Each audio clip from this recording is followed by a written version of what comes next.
Okay, so let's begin with the class. I think in the previous class we had learned about uh, switch statement, right?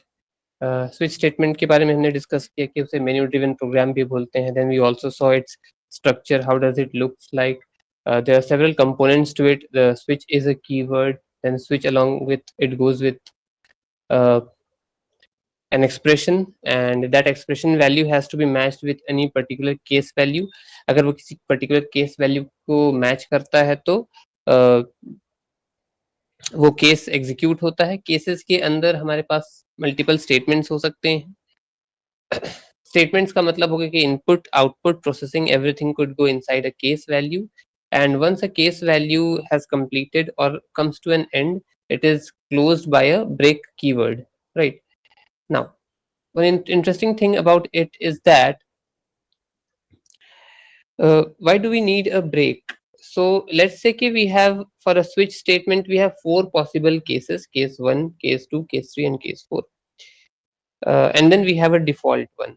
So अगर मेरा expression किसी particular case value के साथ अगर match कर रहा है तो वो या तो वो उस पर्टिकुलर केस के स्टेटमेंट को एग्जीक्यूट करेगा और बाकी केसेस को अनटच्ड छोड़ करके बाहर आ जाना चाहिए, ये लॉजिक कहता है. And how to make it possible? So once a case value has been matched with the switch expression, that case statements will get executed, and last में वो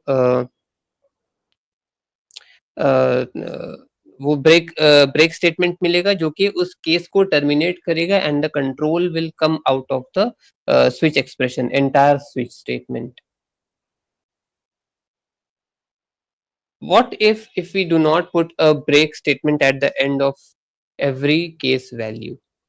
ठीक है, अगर हम स्विच में से या केस के वैल्यूज के अंदर में से हम लास्ट में ब्रेक स्टेटमेंट हटा देते, ब्रेक कीवर्ड हटा देते, तो क्या प्रॉब्लम आएगा? लेट्स से कि हमने जो एक्सप्रेशन दिया है स्विच में वहां पे particular case, let's say case 2 satisfy कर रहा है.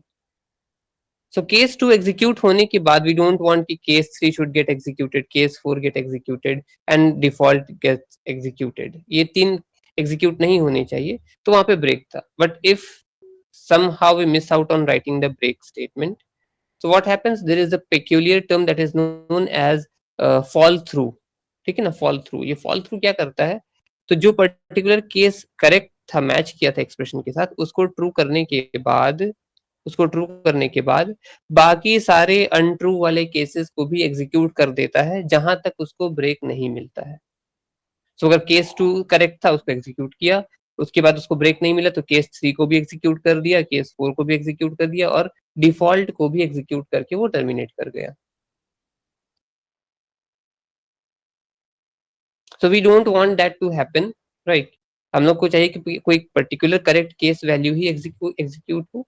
ऑल्सो अगर ऐसा हो जाए कि कोई पर्टिकुलर केस मैच नहीं कर रहा है हमारे एक्सप्रेशन के साथ, तो at that moment of time default takes place. ठीक है ना, डिफॉल्ट इज लाइक हम लोग मल्टीपल इफ कंडीशंस लगाएं और लास्ट में एक एल्स लगा करके रख दें. जब वो किसी भी इफ के साथ मैच नहीं करेगा तो एल्स के साथ मैच कर जाना चाहिए.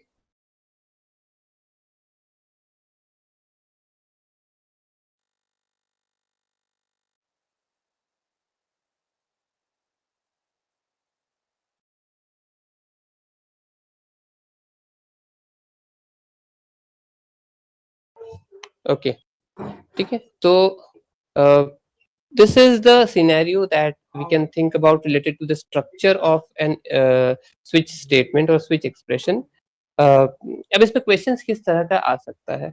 सबसे बेसिक क्वेश्चन जो स्कूल लेवल पे, बेसिक लेवल पे पूछा जाता है, that is write a menu driven program या write a program using switch statement to display the days of a week, है ना? तो यहाँ पे हमने क्या बता दिया है, हमने पहले से यूजर को बता रखा है कि if you press 1 Sunday will get displayed, if you press 2 Monday will get displayed and so on.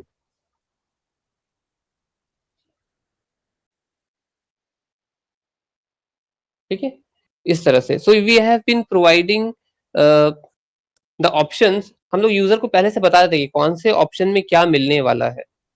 1 press करोगे तो क्या दिखेगा, 2 प्रेस करोगे तो क्या दिखेगा. सो वो ऑप्शंस को यूजर को सिलेक्ट करना पड़ेगा. Remember the example that we had set in the previous class के कस्टमर केयर को हम लोग कॉल करते तो वहां पे बताया जाता है कि इंग्लिश में जानकारी के लिए 1 दबाएं, हिंदी में जानकारी के लिए 2 दबाएं, इस तरह से ऑप्शंस देता है.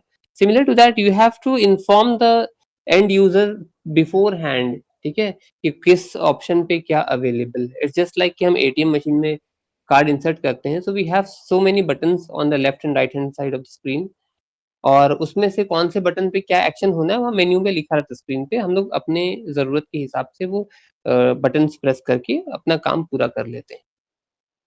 ठीक है, तो ये चीज है.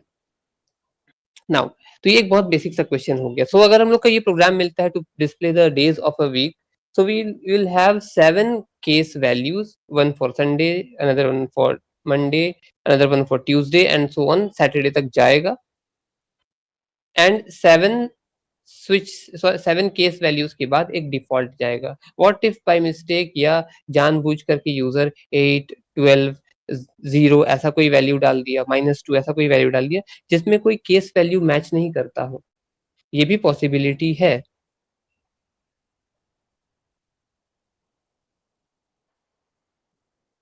ठीक है, so at that moment of time, at that moment of time हमारा जो है वो डिफॉल्ट जो है वो काम आएगा, और कोई केस वैल्यूज मैच नहीं करेंगे. ठीक है, अब इसके थोड़े कॉम्प्लिकेटेड सिचुएशंस में आते हैं. हम लोगों ने लास्ट क्लास में डिस्कस किया था एक इफ एल्स इफ वाला या मल्टीपल इफ वाला प्रॉब्लम, जहाँ पे कुरियर सर्विसेज अवेलेबल हैं और वो कुरियर सर्विसेज हम लोगों को डिलीवरी प्रोवाइड कर रहे हैं 4 मेट्रोज में. ठीक है, so you have to select the correct metro, correct destination, और उसके बेसिस पे आप अपना रेट फिक्स करा सकते हो, या वेट ऑफ द पार्सल डालने से वो रेट फाइनल हो जाएगा. ठीक है, तो ये जो प्रोग्राम था ये एक बहुत ही बेस्ट केस था, जहाँ पे बेस्ट सिचुएशन था जहाँ पे हम लोग instead of using if else if या नेस्टेड इफ एल्स, हम लोग वहां पे स्विच एक्सप्रेशन को यूज कर सकते थे. ठीक है, स्विच एक्सप्रेशन को यूज कर सकते थे. कैसे करना था? तो we have 4 options available. You can inform the user that press M for Mumbai, D for Delhi, C for K for Kolkata and something like that. ठीक है, या फिर हम 1 2 3 4 भी बोल सकते हैं. If you are not used to taking the character as input, अभी तक हम लोग सीखे नहीं कैरेक्टर इनपुट कैसे लेते हैं. So best thing that we can do is that we can type press 1 for Kolkata, 2 for Chennai, 3 for Delhi and 4 for Mumbai. तो यूजर को समझ में आ गया कि हमको अगर अपना पार्सल भेजना है कोलकाता तो हमको 1 प्रेस करना पड़ेगा, हमको अगर पार्सल भेजना है दिल्ली तो हमको 2 प्रेस करना पड़ेगा, and so on. So the idea is kept very clear to the user कि what you need to press to select your correct option. So once the user selects a particular option,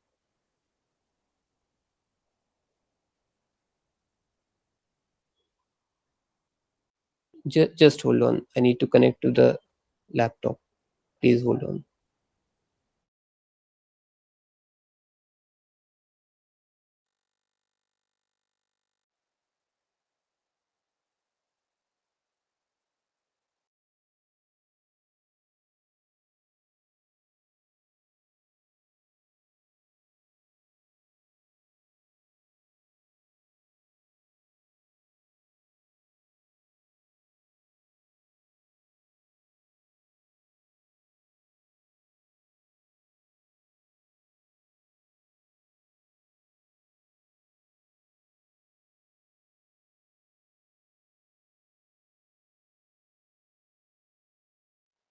Okay. ठीक है, तो once the user has set the correct option, selected the correct option, then उसके अंदर जा करके वो if else लगा सकता है कि weight of the parcel डाल देगा, और weight of the parcel डालने के बाद वो इफ एल्स जो लगेगा कि वेट ऑफ द पार्सल अगर less than equal to 5 KG है तो इतना चार्जेस लगेगा, अदरवाइज अगर मोर देन 5 केजी तो इतना चार्जेस लगेगा. Sir, are you sharing the screen? No, just give me a moment. I am about to share the screen.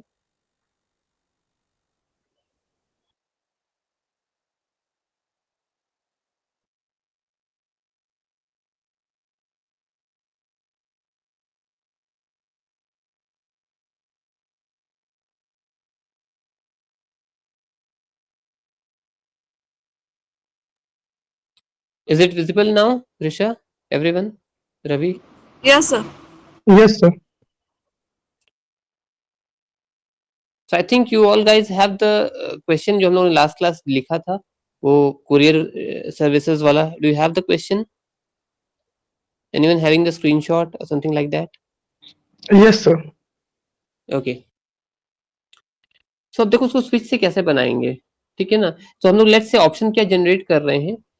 We are keeping 1 for let's say Mumbai, ठीक है, 2 for Kolkata, 3 for Delhi and 4 for Chennai. User इनमें से कुछ select करेगा. हम लोग का parcel का वेट का क्या सिनेरियो था, अगर less than equal to 5 kg है, ठीक है ना, तो ये रेट मुंबई के लिए लगेगा लेट्स से 65 पर KG,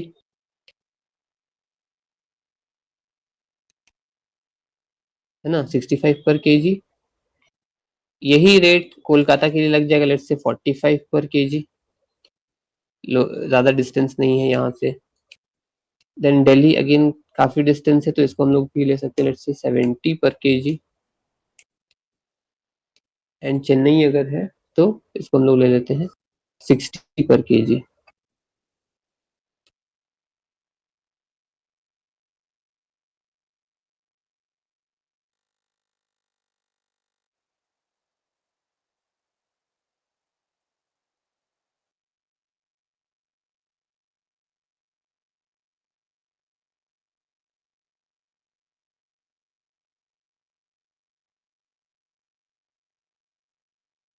okay, similar to that अगर पार्सल का वेट अगर मोर देन 5 kg चला जाता है, तो इसको हम लोग क्या करते हैं, जस्ट 10 रुपीज बढ़ाते रहे, ठीक है, 75 पर केजी हो जाएगा. ओके, पर केजी है, you don't get confused. ये हो जाएगा लेट्स से 55 पर KG. This one becomes 80 per kg and this becomes 70 per kg. Okay, तो यही क्राइटेरिया है. अब इसको हम लोग लेट्स देखते हैं कि हम लोग इसको स्विच स्टेटमेंट से कैसे बना सकते हैं.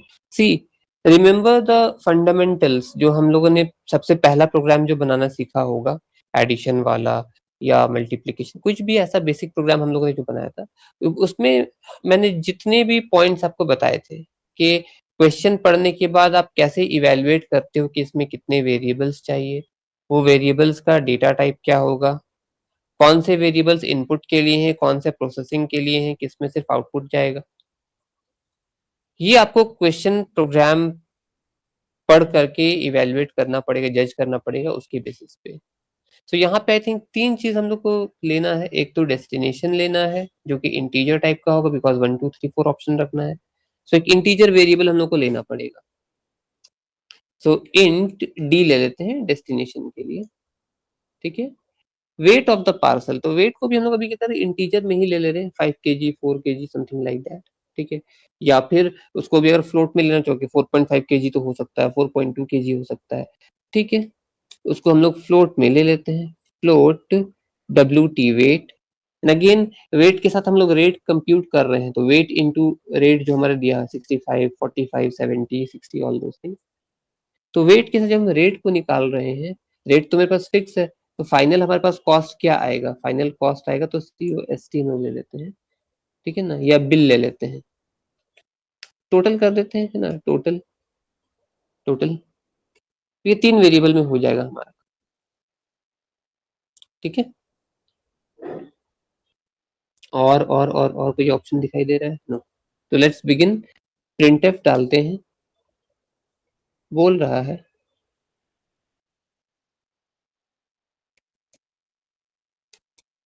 Press 1 to select Mumbai, 2 to select Kolkata, ठीक है. हम शॉर्ट कर दे रहे इसको, 3 to select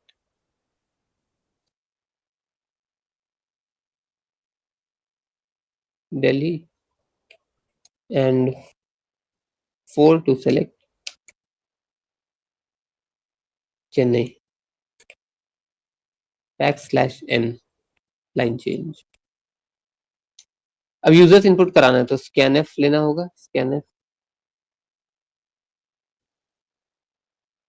double quotes %d, single value input करा रहे हैं तो सिंगल %d एम्परसैंड d, ठीक है, destination variable. So that's it, we have selected the destination। अब हम लोग क्या करेंगे, पार्सल का वेट इस यूजर से इनपुट करवाएंगे। printf input the weight of the parcel, again \n to change the line।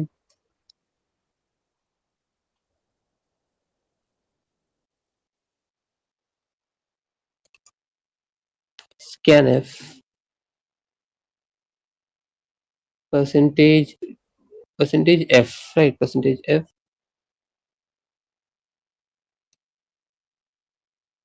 Ampersand what was that wt, है ना, वेट। ये दो चीज इनपुट हो गया है। नाउ अब हम लोग क्या करेंगे, हम लोग सीधे चले जाएंगे स्विच एक्सप्रेशन पे।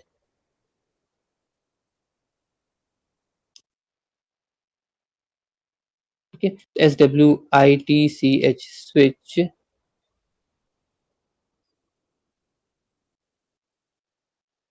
स्विच हम लोग यहाँ पे क्या लेंगे, डी, डेस्टिनेशन। ठीक है, अब ये डेस्टिनेशन वैल्यू जो है that should match some case value, CASE case 1।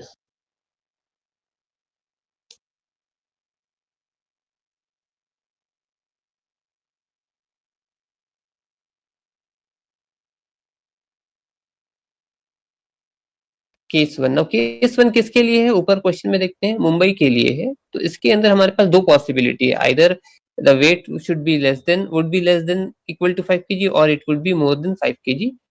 ठीक है, तो हमें नहीं पता यूजर ने वहां पे वेट क्या सेलेक्ट किया होगा, हमको दोनों ही कंडीशन के हिसाब से बनाना पड़ेगा। तो फर्स्ट क्या करते हैं हम लोग यहाँ पे, if WT is less than equal to 5.0, है ना, फ्लोट में लिए इसलिए 5.0 लिखना पड़ रहा है। अगर ये क्राइटेरिया सही है तो इसके अंदर कंप्यूट क्या करेगा वो, total, total equal to what is the rate, ऊपर हम लोगों ने रेट क्या लिख रखा है, 65, 65 इंटू, है ना, 65 तो 1 kg का रेट है, तो हमारा टोटल वेट जितना होगा इंटू WT सेमीकोलन। चाहे तो यहाँ पे प्रिंट कर सकते हैं हम लोग, print F total bill is equal to percentage f, है ना, percentage f, variables name is TOTL total. Okay, TOTAL total, right. But again अगर ये मेरा सिचुएशन सही नहीं रहा, if the weight of the parcel is more than 5 kg, so यहाँ पे एल्स आ जाएगा, एल्स क्या है, पूरा इसको हम ऐसे ही कॉपी कर ले रहे हैं, बस वहां पे वैल्यू जो है वो चेंज कर देंगे। ठीक है, simply copy and paste it, और 65 की जगह शायद 75 लिए थे, है ना, 75 पर kg, सो 75 इंटू 8। ये मेरा एक केस बना, मतलब एक डेस्टिनेशन का बन पाया है। ऐसे ही हमारे पास और 3 डेस्टिनेशन अवेलेबल हैं, तो हम क्या करेंगे, सिंपली इस चीज को कॉपी पेस्ट करके चला सकते हैं, सिर्फ वैल्यूज हमको छोटा चेंज करना है ना, उसी स्विच के अंदर। तो केस 2 कर देते हैं इसको, केस 2 हमारा किसके लिए है, कोलकाता के लिए है, किसके लिए, कोलकाता के लिए है। ठीक है, इसमें 45 एंड 55 है,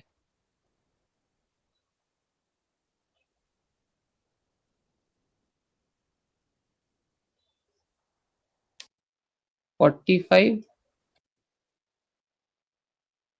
एंड 55। ठीक है, ये बन गया। So, इसी तरह से हम मल्टीपल केसेस बना सकते हैं. What I am going to do is हम सिर्फ 2 ही केस बना करके भी दिखा रहे हैं और लास्ट में एक डिफॉल्ट ले रहे हैं. डिफॉल्ट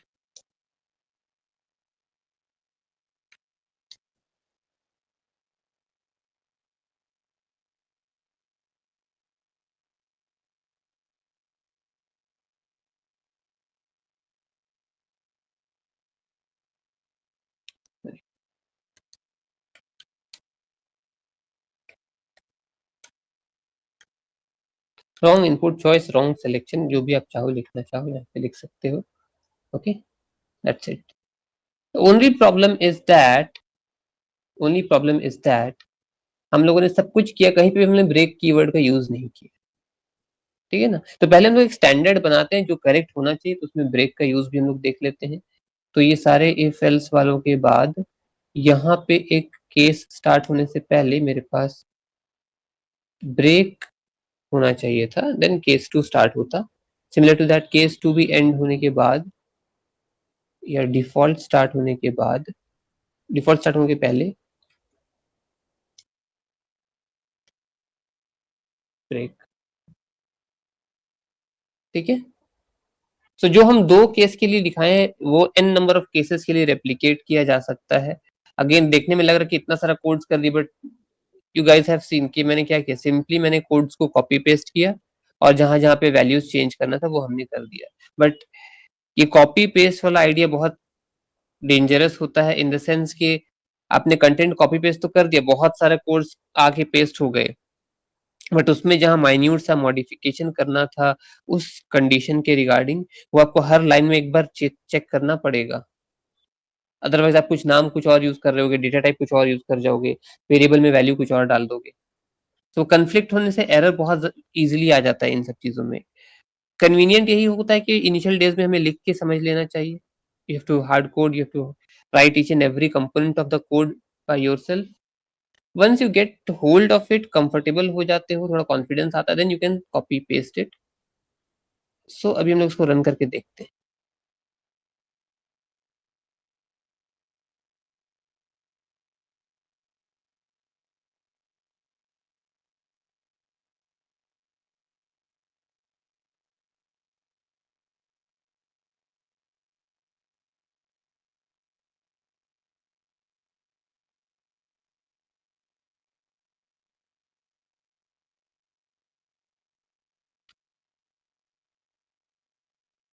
थोड़ा सा हैंग कर गया है.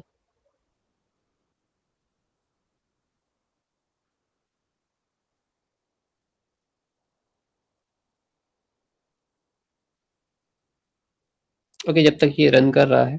Any doubt till now this in this question, anyone? No, sir. No, sir. Concept clear है सबको स्विच का? Yes, sir. Yes, sir. Okay. So ये तो देखो बेसिक सा चीज हो गया है स्विच के रिगार्डिंग. जैसा कि हम लोगों ने प्रीवियस क्लासेस में देखा कि इफ के अंदर मल्टीपल इफ कंडीशंस लग सकते हैं, क्लॉजेस लग सकते हैं, मल्टीपल इफ कंडीशंस लग सकते हैं. क्या उसी तरह से एक स्विच के अंदर मल्टीपल स्विचेस हो सकते हैं क्या? What I'm trying to ask is that, and this is going to be your assignment also for today's task.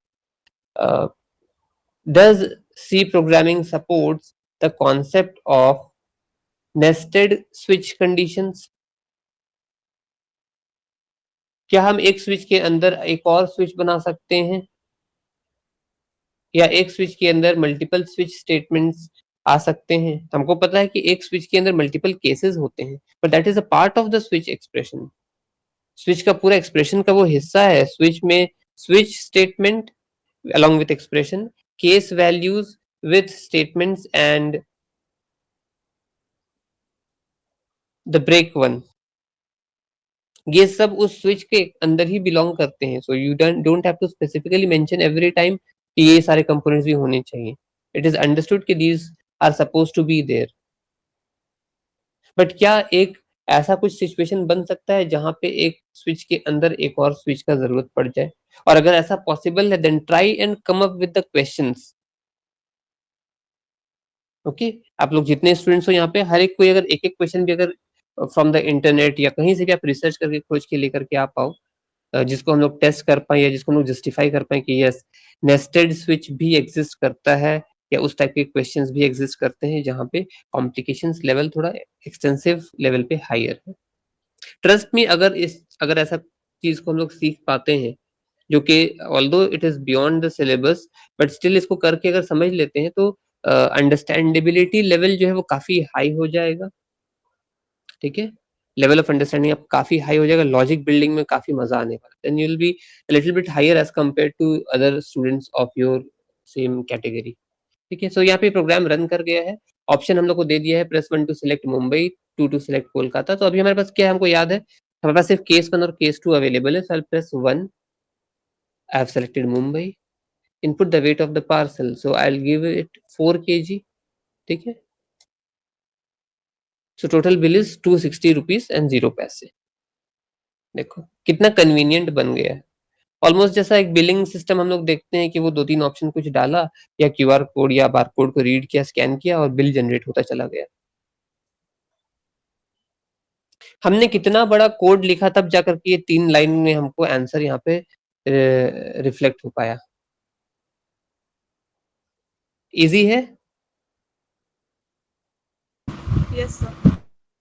Yes, sir. ठीक है, अब इसको फिर से रन करते हैं और इसका एक ऐसा सिनेरियो देते हैं जहाँ पे हम 1 या 2 के अलावा कुछ और ऑप्शन डाल दे रहे हैं जो कि अभी अवेलेबल नहीं है हमारे पास, तो हम 5 डाल देते हैं, तो डिफॉल्ट में जाना चाहिए। देखो वो फिर भी क्या बोल रहा है, input the weight of the parcel, तो ये एक हम लोग के साथ इशू आ रहा है, इसके चलते कोई एरर नहीं है, ठीक है ना, कोई दिक्कत नहीं है, लेकिन वो क्या मांग रहा है, फिर भी वेट ऑफ द पार्सल मांग ले रहा है हमसे। तो हम वेट दे रहे थे, लेट्स से 4 kg है, wrong input choice. As a developer या फिर एज अ व्यूअर, क्योंकि हम लोग अभी कोड को बनते हुए देख रहे हैं, कोड हमारे पास रियल टाइम पे अवेलेबल है और कोड को हम लोग समझ पाए, तो हम लोग को समझ में आया कि वो वेट ऑफ द पार्सल भी क्यों मांग लिया या ये रॉन्ग इनपुट चॉइस क्यों दिया, जबकि हमने दोनों चीजों को सही दिया था। 5 में भी कुछ डेस्टिनेशन होगा, ये एक्सपेक्टेशन है, वेट ऑफ द पार्सल तो यूजर के हाथ में था, हमने एक यूनिट वैल्यू दिया है वहां पे कि 4 kg का है, तब भी एरर दे रहा है या रॉन्ग इनपुट चॉइस बता रहा है वहां पे। तो ये ना क्लैरिटी नहीं दे रहा है, ये मिस्टेक हुआ कहाँ पे, ये रॉन्ग इनपुट चॉइस जो मैसेज आ रहा है ये किसके चलते आ रहा है, आपने वेट गलत दे दिया है या डेस्टिनेशन आपने गलत चुन लिया है। अब इसका 2 सॉल्यूशन हो सकता है, या तो आप डिफॉल्ट में जाकर के रॉन्ग इनपुट चॉइस की जगह लिख दो सीधे कि रॉन्ग डेस्टिनेशन सेलेक्टेड, या selected destination does not exist. ठीक है ना, ये है। अगेन ऐसा होता कि हम वहां पे जहाँ 5 पुट किया, यहाँ पे 5 डाल के जब एंटर मारते, वो तुरंत से हमको क्या करता कि एरर, ये रॉन्ग इनपुट चॉइस वाला डिफॉल्ट में जो मैसेज था वो दिखा देता, रेप्लिकेट कर देता without asking for the weight of the parcel. उसके लिए हमको ये वेट ऑफ द पार्सल वाला जो इनपुट स्टेटमेंट है, इसको हमको हर केस वैल्यू के अंदर लेकर के जाना पड़ेगा। तो मेन मेथड के लिए बचेगा क्या, मेन मेथड के लिए हमारे पास सिर्फ इतना ही टास्क बच गया है कि हम लोग वहां पे कुछ वेरिएबल्स को डिक्लेयर करके इनपुट करा लेंगे कि भाई सिलेक्शन डेस्टिनेशन का ये कर लो 1 2 3 4 से जहां जाना है। बाकी सारा काम तो हमारा स्विच एक्सप्रेशन के अंदर या स्विच स्टेटमेंट के अंदर हो रहा है।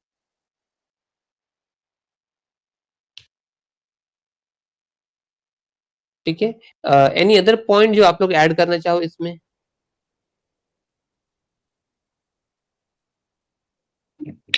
सर जैसे हम लोग इसमें ऐड कर सकते हैं, ये कहाँ से पार्सल जा रहा है, जैसे स्टेट, अदर स्टेट, जैसे उत्तर प्रदेश से कोलकाता, या तो फिर मुंबई हाँ से दिल्ली। तो हाँ ठीक है, वो तो, but the thing is that अभी जो प्रॉब्लम स्टेटमेंट हमको दिया था उसके बेसिस पे जो मिनिमम रिक्वायरमेंट हमारे पास था वो हमने फुलफिल कर दिया। Definitely you can add upon so many things, कि टाइप ऑफ द पार्सल क्या है, फूड आइटम है या बुक्स है या स्टेशनरी आइटम है या बच्चों का टॉयज है, गिफ्ट्स है, okay, anything it could be, आप वो भी स्पेसिफाई कर सकते हो. There are so many different things that are added while using this delivery system. ठीक है, बट अभी हम लोग को एक प्रोग्राम बना करके चेक करना था कि प्रोग्राम ऐसे कोई इवेल्युएट करने लायक पॉसिबल है या नहीं. सो ये दिखाई दिए कि स्विच एक्सप्रेशन जो है बहुत ही कन्वीनियंट वे में रिजल्ट जनरेट करके दे देता है, but the only thing is that we have to write so many different things, है ना, so many different things. But the best part of using switch is that अगर आप वाकई कोड के थ्रू इसको कर रहे हो तो हम लोग एक स्ट्रक्चर बनाते हैं और उसी को हम लोग क्या कर रहे हैं, बार बार उसमें वैल्यू सिर्फ चेंज करके हम लोग उसको कॉपी पेस्ट करते चले जा रहे हैं. सो जो लॉजिक एक केस एक्सप्रेशन के लिए बन रहा है वही सेम लॉजिक हमारे n नंबर ऑफ केसेस के लिए भी बन जाता है. So honestly speaking, you don't have to write the entire codes, rather the only the initial part of the code has to be written and then everything has to be, or you can copy and paste out. Yes, sir. Clear है? Yes, sir. Okay. So this completes the conditional statements and we'll move forward with the third part, that is the iterative statements, also known as looping. ठीक है, अगर आप पिछले 2-3 classes आप लोगों ने attend किया है, अगर उसको याद रखे हो तो ट्राई टू रिकॉल. हम लोग जितना भी कंडीशन वाला स्टेटमेंट्स में यहाँ पे भी डिस्कशन कर रहे हैं, ये एक्सप्रेशंस जो भी अगर इवेल्युएट हो रहा है वो एक ही बार टेस्टिफाई हो रहा है, either that part is true और इट इज फॉल्स, है ना, और कोई तीसरा ऑप्शन नहीं है. और ऐसा भी नहीं है कि एक बार फॉल्स हो गया तो दोबारा फिर से एक बार उसको कहीं ना कहीं से री एग्जीक्यूट कर दें. री एग्जीक्यूट का ये मतलब है कि हम री रन कर दे प्रोग्राम को दोबारा से. इट मीन्स कि उसी वर्किंग कोड को हम दोबारा से किसी तरह से वेरीफाई कर पाए, उस कोड या उस पीस ऑफ कोड पे वापस आ पाए. ऐसा कोई मैकेनिज्म हमारे पास नहीं. मतलब इफ एल्स के अंदर एक ही बार वो स्टेटमेंट्स को एग्जीक्यूट करता है, either if part will get executed or the else part shall get executed depending upon the truthness or falsity of the expression. expression कितना सही है कितना गलत है उसके हिसाब से, या सही है या गलत है उसके हिसाब से if part या else part में execution होता है. But there are certain scenarios, there are certain situations in real life problems also जहां पे हम लोग एक काम को multiple times करना चाहते हैं, continuous times करना चाहते हैं, again and again, again and again, again and again, तब जाकर के हमको फाइनल रिजल्ट मिलता होगा. Let's take an example of, हम लोग एक दिन फिशिंग करने गए किसी लेक पे, किसी पॉन्ड पे, किसी रिवर में. वो फिश पकड़ने का जो हमारे पास जो टूल रहता है उस पे हमने चारा डाला, हमने उसको लेक पे पानी में छोड़ा एंड वी आर वेटिंग कि उसमें मछली पकड़ा जाए, बट मछली अनफॉर्चुनेटली उसको खा के बस निकल जा रही है, हम लोग उसको पकड़ नहीं पा रहे हैं. सो ऐसा तो नहीं कि आपने एक बार ट्राई किया, you fail and then you return back. You try it for once more, you try it for third time, you try it for several number of times. तो यहाँ क्या एक काम को रिपीटेटिव वे में किया जा रहा है, but the thing is that कितनी बार ये रिपीट होगा nobody has decided beforehand. आप ये सोच करके शुरू में जब बैठे तो ये नहीं सोचे कि हम आज सिर्फ 7 बार अटेम्प्ट लेंगे, अगर मछली पकड़ा गई तो ठीक है, अदरवाइज हम वापस आ जाएंगे. किसी ने पूरा n नंबर ऑफ टाइम्स लिख दिया कि हमको 25 बार करना है, या जब तक कुछ क्राइटेरिया इस तरह से उन लोगों ने रखी है. तो इसके लिए कोई कंडीशन यहाँ पे नहीं अवेलेबल थी कि कितनी बार ये चलेगा. सेकेंड सिनेरियो देखते हैं कि एक रूम में 20 चेयर्स सेटअप करके रखे हुए हैं किसी ऑर्डरली मैनर में, and then higher authority comes and says to the clerk या टू द सर्विस बॉय कि हर एक चेयर को इस रूम से उठा करके नेक्स्ट रूम पे रख दो. सो ही और शी स्टार्ट्स द जॉब और वो एक बार में एक चेयर उठा करके दूसरे रूम में रख रहा है. So how many chairs are there? Let's say 20 chairs are there. सो इस काम को करने के लिए उसको 20 लूप्स चलाने, सॉरी 20 टाइम्स एक काम को रिपीटेटिवली करना पड़ रहा है। 20 टाइम्स काउंट कैसे रख रहा है कि 20 टाइम्स हुआ या नहीं हुआ। सो इनिशियली 20 चेयर्स थे, उसने एक उठाया, एक को ले जाकर के वहां रख दिया, तो यहाँ से 19 हो गए। वो वापस आया, फिर से स्टार्ट किया, 19 से 18, 17, 16, 10, 10, 9, 8, 7, 6, 5, 4, 3, 2, 1, 0 हो गया। एक टर्मिनेटिंग कंडीशन हम लोग को लगाना पड़ेगा कि आइदर अपर साइड जा रहे हो या लोअर साइड में आ रहे हो।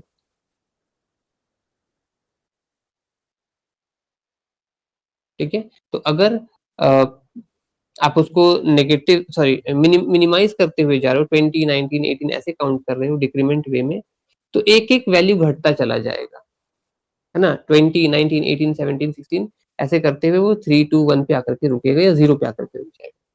जब 0 हो गया और चेयर्स नहीं है लेके जाने के लिए, I have done my job and you stop it over there.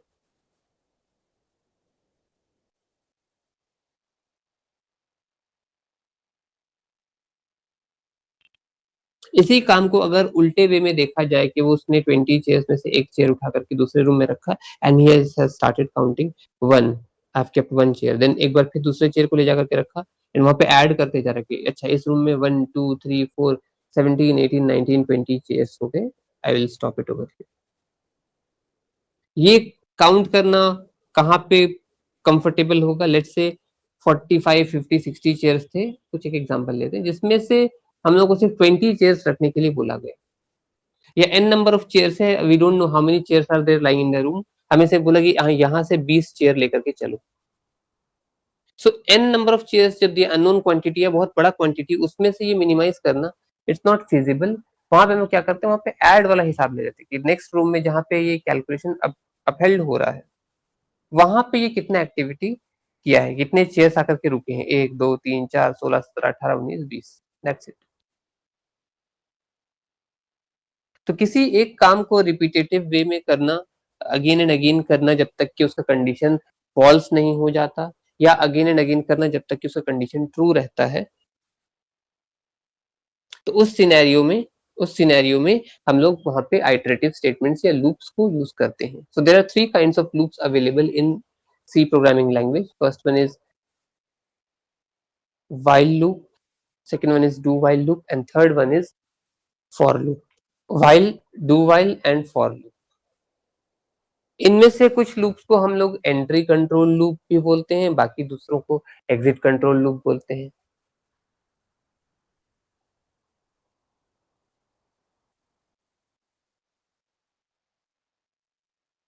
ठीक है, एंट्री कंट्रोल लूप या एग्जिट कंट्रोल लूप बोल सकते हैं।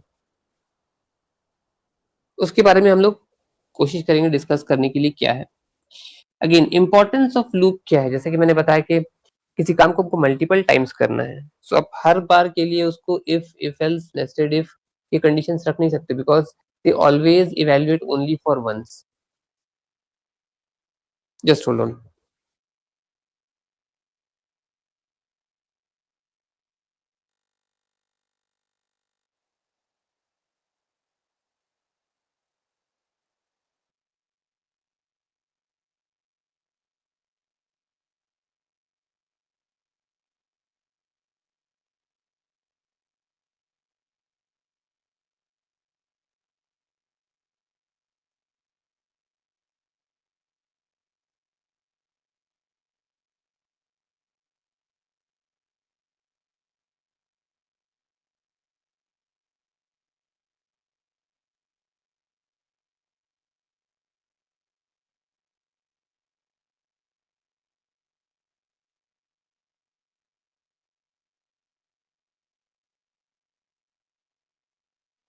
Okay.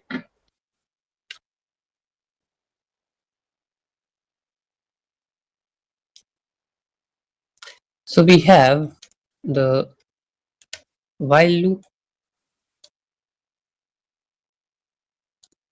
we have the do while loop, and third one is the for loop. ठीक, इससे पहले कि हम लोग इसके स्ट्रक्चर सिंटैक्स तक पहुंचे, पहले एक सवाल जो कि मन में कभी उठ जाए तो उसको पहले से क्लियर कर दे रहे हैं। क्यों हमको 3 डिफरेंट टाइप्स का लूप चाहिए है? ऐसा नहीं है कि किसी पर्टिकुलर क्वेश्चन को सिर्फ फॉर से ही बनाना है या ये प्रोग्राम सिर्फ डू वाइल से बनेगा, ठीक है ना? ऐसा कोई क्राइटेरिया आप बहुत रेयरली फेस करोगे अपने पूरे कोडिंग लाइफ में। एंड इनफैक्ट जब एक प्रोग्राम हम लोग को इन एग्जाम्स जब दिया जाता है तो आपके पास मोस्ट लाइकली फ्रीडम रहता है कि आप इन तीनों में से किसी एक लूप के थ्रू बना लो, ठीक है? ऐसा नहीं कि एक दूसरे से बेहतर है किसी तरीके से तो दूसरा किसी और तरीके से बेहतर है, ठीक है?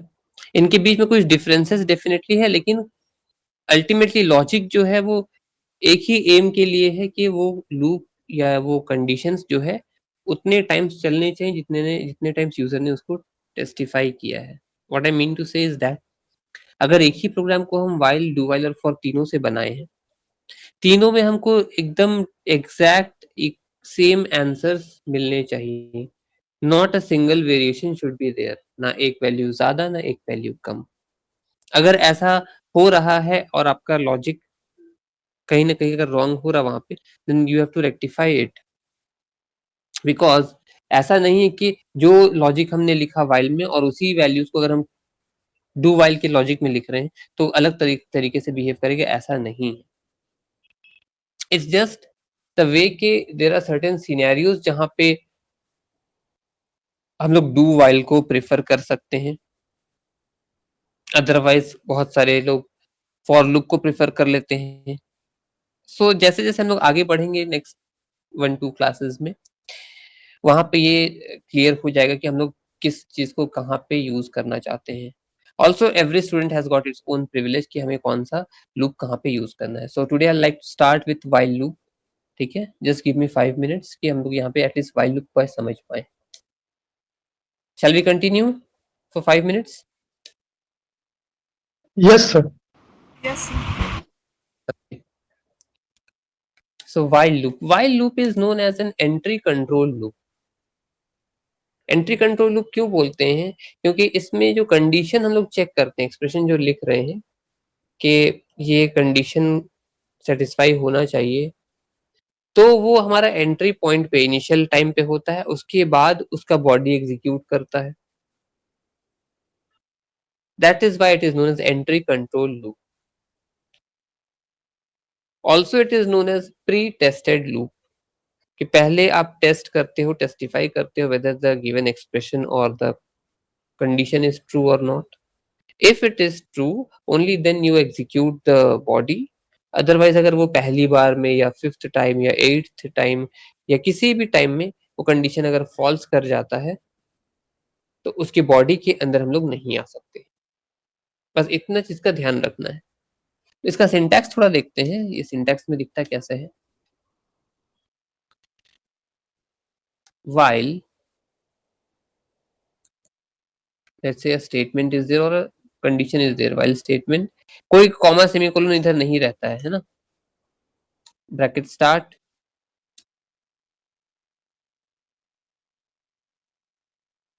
we have the statements, multiple statements could be there.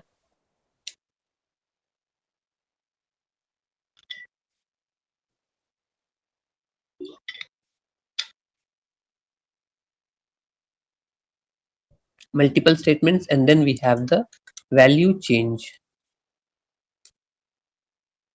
ये वैल्यू चेंज एक बहुत इंपॉर्टेंट कंपोनेंट है हमारे लूप का, जिसके बिना हमारा लूप जो है वो हमेशा एक इनफाइनाइट लूप या नॉन टर्मिनेटिंग लूप बन करके रह सकता है। That is the power of value change component, and then we can close the body of the loop. ध्यान देने वाली बात यह है कि किसी भी कंडीशनल स्टेटमेंट में कभी भी सेमीकोलन नहीं लगता है। ये वाइल लूप तक बात सही है, डू वाइल से चेंज हो सकता है, फॉर लूप में कुछ अलग ही कॉम्बिनेशन चलता है।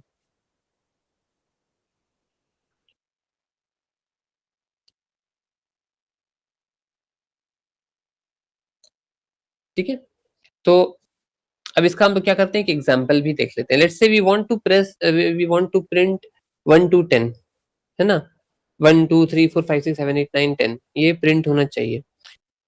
क्वेश्चन ऐसे दिया हुआ है, write a program to print all the numbers from 1 to 10। फिर से पढ़ दे रहे हैं, write a program to print the numbers from 1 to 10। तो अगर प्रोग्राम हम सही से बनाए तो हमको समझ में आ रहा है कि इसमें 1 2 3 4 5 6 7 8 9 10 यही प्रिंट होना चाहिए। क्वेश्चन में यही मांग रहा है। बस क्वेश्चन में क्या पढ़ना है हमको, तो क्वेश्चन पहले लिख देते हैं, तब वहां पे हम डिफाइन कर पाएंगे। So it states that you have to write a program to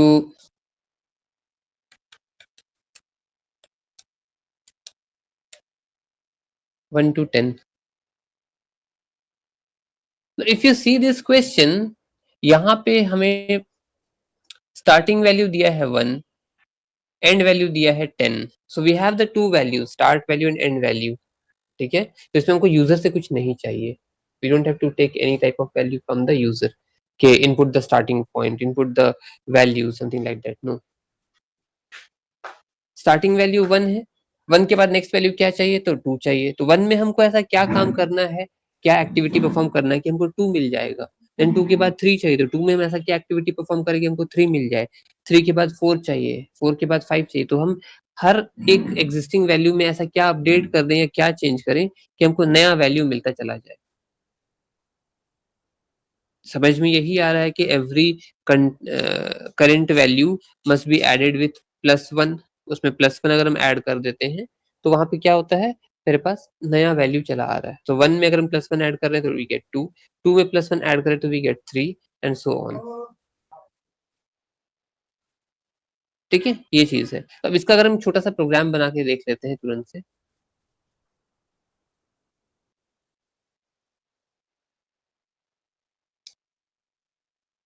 int d, and now since हमको पहले से पता है कि 1 to 10 प्रिंट करना है, तो I'll simply write down the value of d, d equal to 1 semicolon. अब हमें चलना कहाँ तक है, 10 तक चलना है ना, राइट। प्रिंट फ्रॉम 1 to 10 यही बोला था। So will put down the expression of while जब तक d छोटा या बराबर है 10 से,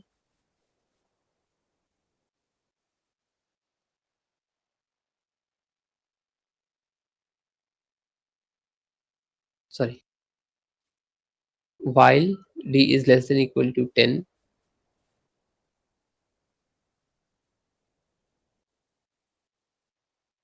हम लोग यहाँ पे क्या करेंगे, जब तक d का वैल्यू छोटा या बराबर रहता है 10 से, तब तक उसके बॉडी के अंदर आओ, देन प्रिंट आउट, printf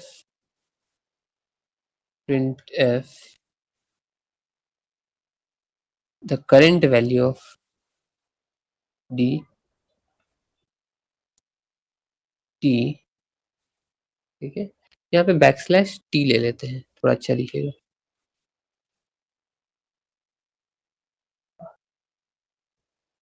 ठीक है, तो ये स्टेटमेंट हो गया हमारा। According we are going in accordance with the expression और the statement of syntax. Statement होने के बाद वैल्यू चेंज, तो वैल्यू चेंज क्या जाएगा, we have to look for the same variable जो कंडीशन फॉर्म कर रहा है, दैट इज डी, और डी का वैल्यू को अपग्रेड कर देना है। So we can write simply D equal to D plus 1, या फिर हम वहां पे डी प्लस प्लस भी लिख सकते थे, which is again an increment operator, जो कि +1 वैल्यू इंक्रीज कर देगा।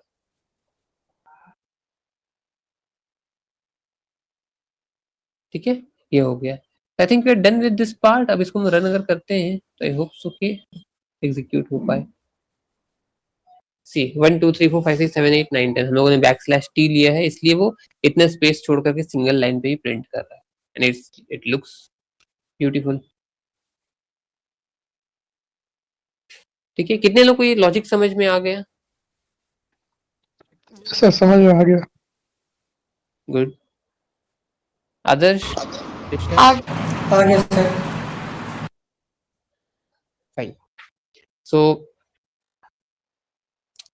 इस तरह से वाइल लूप हमारा क्रिएट हो सकता है। एंट्री कंट्रोल इसको क्यों बोल रहे हैं, बिकॉज ये जो हमारा एक्चुअल जो आउटपुट स्टेटमेंट है उससे पहले ही हम चेक कर ले रहे हैं। ठीक है ना। अभी एंट्री कंट्रोल और एग्जिट कंट्रोल क्या होता है, just give me a moment, हम इसको ना अभी एक सिंगल सा एग्जांपल देकर के आप लोग को रिलेट कर देंगे। What do you understand by the term entry control and exit control? Tata Nagar station हम सभी ने रिसेंटली कभी विजिट किया होगा, and you know the map of Tata steel या टाटा नगर जंक्शन रेलवे स्टेशन। हम लोग जब अपना कार या बाइक लेकर के जाते हैं किसी को सी ऑफ करने या रिसीव करने के लिए, तो प्लेटफॉर्म तक पहुंचने के लिए या एंट्री पॉइंट तक पहुंचने के लिए जो हम लोग लेफ्ट टर्न लेते हैं, तो वहां पे ना टिकट काटता रहता है पार्किंग चार्जेस लेने के लिए। अब चाहे वो ऑटो वाला हो या आपका खुद का पर्सनल गाड़ी हो, जैसा भी हो, आपको अंदर जाना है तो आपको चार्जेस लगेंगे, ठीक है ना, आवरली चार्जेस लग सकते हैं। अब इमेजिन करो कि एक दिन हम किसी को छोड़ने जा रहे हैं and we are running short on time, वहां पे उसने रोक दिया कि आप पहले टिकट कटवाओ फिर अंदर जाना, ठीक है, टिकट कटवाओ फिर अंदर जाना। And right now we are I am in a hurry, उसको हम कन्विंस करें, समझाए कि भाई मेरा ट्रेन छूट जाएगा आपके एक टिकट काटने के चक्कर में, बट वो मानने को राजी नहीं है कि नहीं आपका रूल है, आप टिकट कटवाओ तब जाओगे। तो वो एंट्री चेक पॉइंट पे ही रोक करके हमको कंडीशन सेटिस्फाई करा रखी है, भाई आप टिकट का पैसा दे दो पार्किंग का, तब आप आगे चले जाना। अब इसके लिए लोगों ने कंप्लेन किया हो कि भाई एंट्री कंट्रोल जो है आपका ये कंडीशन क्राइटेरिया वो अच्छा नहीं है, लोगों का ट्रेन छूट सकता है, लोग हड़बड़ी में आते हैं, टेंशन में रहते हैं, लड़ाई होने का चांसेस रहता है, ठीक है, प्रैक्टिकल एग्जांपल से बात कर रहे हैं। तो आप इसका कुछ सॉल्यूशन खोजो। तो किसी सिंपल आदमी ने बोला कि ठीक है, ये काम आप एग्जिट टाइम में कर लो। अब चाहे आप किसी को छोड़ने आए हो, किसी को रिसीव करने आए हो, once you come out of the station, आप हड़बड़ी में मोस्टली नहीं रहते हो, यूजुअली आप आराम से निकलते हो, है ना। You have the luggage, you have the sufficient amount of time कि हम लोग आराम से बाहर निकलेंगे, आपको ट्रेन पकड़ने का हड़बड़ी नहीं रहता है। तो जब तक आप एग्जिट में पैसा नहीं दोगे वो आपको निकलने नहीं देगा, आप अंदर फंसे रहोगे। तो ये ज्यादा अच्छा है, ये ज्यादा कन्वीनियंट लगा सबको कि हाँ अरे एग्जिट टाइम पे अगर हम लोग पैसा लेते हैं उतना ही पैसा तो लगेगा, 20 रुपए अगर इधर मांग रहे हो तो 20 रुपए उधर भी मांग सकते हो आप। ओनली थिंग इज दैट यहाँ कोई जल्दी में नहीं है, इनिशियल कोई कंडीशन चेक ही नहीं कर रहा है, फर्स्ट टाइम आपका कंडीशन फुलफिल होता चला जाएगा। तो बस यही एक डिफरेंस है एंट्री कंट्रोल और एग्जिट कंट्रोल में, कि पहले कंडीशन टेस्टिफाई होता है, अगर सही रहा तो ही प्रिंट होगा एक्सप्रेशंस या बॉडी में जो भी है, नहीं है तो फिर या फिर हम लोग एग्जिट कंट्रोल के बारे में देख सकते हैं, जहाँ पे पहले टास्क करने दे दिया जाता है और उसके बाद वो कंडीशन पूछता है कि भाई कंडीशन ट्रू है या फॉल्स है। अगर ट्रू रहा तो you continue with the same process again and again and again and again. एक ऐसा सिनेरियो मिलेगा जहाँ पे आपका ये कंडीशन जो है, क्या ये पूरा टास्क जो कंप्लीट हो जाना चाहिए फॉल्स होने के बाद। That defines a finite set या फाइनाइट लूप। अदरवाइज एक नॉन टर्मिनेटिंग या इनफाइनाइट लूप हमारा ऐसे भी बन सकता है जहाँ पे हम स्टार्ट तो कर दिए लेकिन उसका वैल्यू चेंज करना भूल गए, ठीक है ना, कि वैल्यू चेंज अपडेट होना चाहिए था या डिक्रीमेंट होना चाहिए था, तब जाकर के वो कहीं किसी कंडीशन को फॉल्स कर पाता या टेस्टिफाई नहीं कर पाता, ठीक है, ये चीज है। So I hope so you all are and you all have understood the concept of iterative statements using loop। और नेक्स्ट क्लास में हम लोग तीनों का सिंटैक्स देख के समझ करके एक ही सेट ऑफ प्रोग्राम्स को तीनों लूप से बनाने की कोशिश करेंगे पैरेलली। Yes, sir. ठीक है, so that's it from my side, thank you।